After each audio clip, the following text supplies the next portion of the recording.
No stats for you, except for some, because Dartmouth makes the rules and you're simply a player in Dartmouth's game. That is the topic of today's video. My name is Craig Meister. I'm a college admissions coach. You can learn more about me and how you can work with me one-on-one throughout the entire college admissions process on my website, which is collegemeister.com. And if you're interested in learning about whether or not you are or your student is on track for selective college admission in the United States of America, visit areyouontracktogetin.com. Again, that's areyouontracktogetin.com, at which you will complete a free 3-minute assessment. Your results will be emailed to you right away, and they will help you clarify whether or not you are or your student is on track for selective college admission in the United States of America. The Dartmouth press release and headline on its website reads, "Early decision applications match last year's record volume. Interest from high-achieving, lower-income students continues to be strong." The number of applications for the first cohort of the class of 2029 matched last year's record pace as Dartmouth received 3,550 applications for early decision, marking the college's sixth early record pool since 2017. Before we go on, I just want to make very clear, despite the way it was written, what you just heard, what you just listened to, what you just saw is basically translated to the following.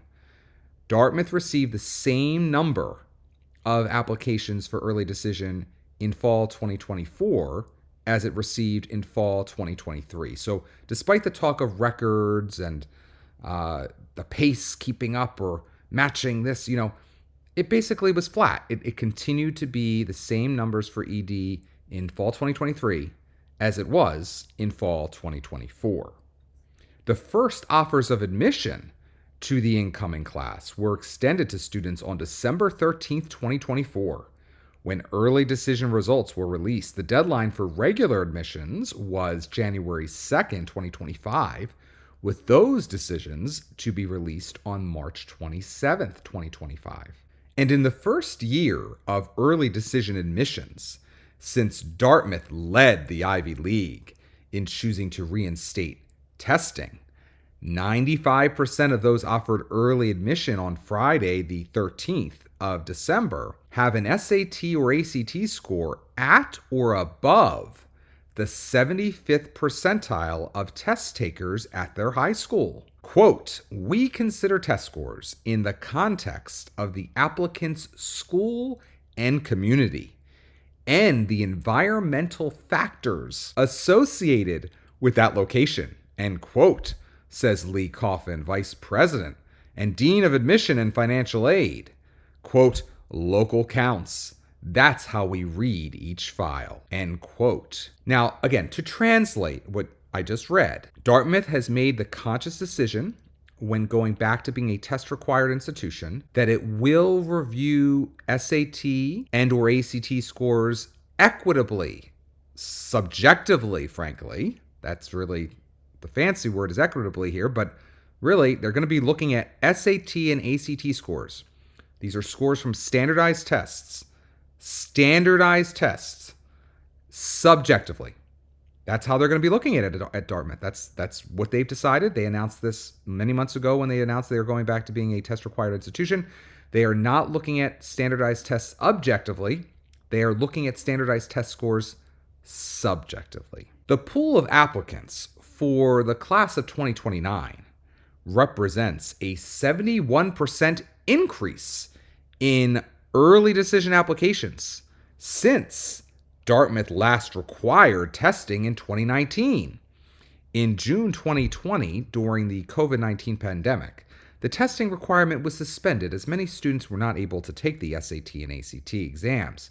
Again, to translate, Dartmouth is going to be emphasizing in a moment, as I continue to read, that they're not sharing stressful admission statistics, but they're very happy to share some statistics, one of which is that Dartmouth actually is getting far more applications in 2024 than it received prior to going test optional. So they're basically saying, look, we're back to test required, and things are better than they were even before when we were test required before. So again, this is all PR. This is all lovely if you enjoy PR. When ranked, 98% of the applicants offered admission are ranked within the top 10% of their senior class, with a record 22% ranked as their school's projected valedictorian or salutatorian. This fall, 1,470 high-achieving low-income students applied via the College Match Program of Questbridge, the national access organization that partners with many of the nation's most selective colleges and universities. That pool was 7 applicants shy of last year's record high. Quote, "Our sustained volume in the early rounds is remarkable, and it was unexpected," end quote, Coffin says. He goes on to say, quote, "In 30 years as a senior admissions officer, I have never seen 2 consecutive pools line up as closely as this year's early decision and Questbridge pools did with last year's record volume," end quote. Again, numbers were consistent, numbers were flat, but it's couched and framed as record reached again. I should also note, of course, that not all schools that went back to being test required saw flat application numbers. In fact, as we previously discussed on this channel, Yale saw 1,000 fewer applications for its early action round after returning to being test required this cycle. So it is notable, and I would even use the word impressive, as Coffin would probably use as well, that Dartmouth was able to basically stay really consistent with its full volume of early application numbers. Why that is the case, of course, we could go on at length about. One of the reasons is that Dartmouth was very out and proud from the start about being clear with counselors in high schools around the country and around the world that Dartmouth was going to review test scores differently than it used to review test scores. And again, I stated this previously. What that basically means is that you could get a 1590 at one school in California, and that test score will not impress Dartmouth admissions officers as much as a student at a school in Mississippi getting a 1370. Now, why that's the case, again, we're not going to discuss that today, but that is what equitable review looks like. That is what subjective review of a standardized test score looks like. Beginning this year, Dartmouth will join several of its peer institutions in releasing admissions data during the active admissions cycle that does not include how many students were offered admission or the admission acceptance rate, as a way to de-emphasize the stress of Ivy League selectivity, says Catherine Bozzella, Dartmouth's new assistant vice president and dean of undergraduate admissions, also of Barnard College and Penn Graduate School of Education lineage, most recently employed by the University of Pennsylvania with Whitney Soulé, the very touchy-feely therapeutic team over at Penn, and cunning team, frankly, over at Penn. So Catherine Bozzella, it's interesting. This whole press release reads very much like, again, a coming out party for Catherine Bozzella and an ascension, if you will, to the throne, the way this is framed. It's very interesting. I don't know what's up with Lee Coffin, if he's leaving or what exactly is going on. Maybe he just wasn't touchy-feely enough or, soft enough for the powers that be, so they needed to have a new front at the admissions office, but something is up. But Catherine makes very clear in the coming words she's about to share that we are not about stressing anyone out who's applying to Dartmouth. And part of that, of course, is being secretive. We have to be as secretive as possible because everyone knows that keeping secrets, of course, reduces stress. So again, Dartmouth is basically making that argument here that we are just not going to be very transparent during the cycle itself because that would increase stress. How counterintuitive for someone who's clear thinking. But again, Catherine Bozzella is empowered to make that statement now. Here we go. Quote, "Our admissions process is anchored in thoughtful, holistic review. We consider each student within their own individual context. So when we celebrate our admitted students at this important moment, it seems reductive to boil their talents, ambitions, intellectual curiosity, and vision for joining our community down to an acceptance rate, end quote, says, again, Catherine Bazzella. Students accepted via early decision in Questbridge represent 48 U.S. states and the District of Columbia, as well as 44 countries, with 16% living outside the United States. Now, I could make the argument that that statistic being shared could increase the stress of an American student who's applied for early decision or regular or whatever. But again, they're selectively sharing statistics that they have assured us are not going to increase our stress. Okay, so you remember that. Dartmouth makes the rules and you play their game. Continuing a recent trend, 45% of those living in the United States reside in either the South or West, as the geographic axis of Dartmouth's undergraduate admissions profile solidifies in these fast-growing regions. California, Texas, and Florida represent 3 of the top 5 states, and 44% live in New England and the Mid-Atlantic region. I wish I could say that this has occurred because of news items like we've maybe recently heard that teachers will no longer have to pass a reading, writing, and mathematics test to teach in New Jersey public schools. But that's not really why Dartmouth is emphasizing that the geographic center or axis of where it pulls students from is moving to the Southwest. They're making the argument for it because it shows increasing geographic diversity and racial and ethnic diversity. They don't want to be perceived as pulling simply from New England and Mid-Atlantic prep schools. So they really want to make very clear that they are inclusive. This has nothing to do with what's happening in public schools and private schools in terms of hiring standards and so forth. But onward and upward. I will remember these applicants for the rest of my career, says Bazzella, reflecting on her first selection process at Dartmouth. Big if true. Lord have mercy, I don't remember what I had for breakfast. Good for her if she can pull that off. Quote, their vivid writing, the specificity of their reasons for choosing us, the insights they offered about their own lives and perspectives. It was a pleasure to get to know them through this process, and it is exciting to be signing their acceptance letters this week, says Bazzella. Again, very, very positive attitude Bazzella has, really making us feel that this is not at all about enrollment management. This is not all about creating a diverse class in the way that the powers that be at Dartmouth want to create a diverse class. This is all about being applicant-centered and only expecting as much as any applicant can produce. It's all about you. It's all about you. Dartmouth knows what's best for you. Quote, the thoroughness with which we review files is one of the many aspects of Dartmouth's approach that makes me proud to have joined this team, says Bazzella.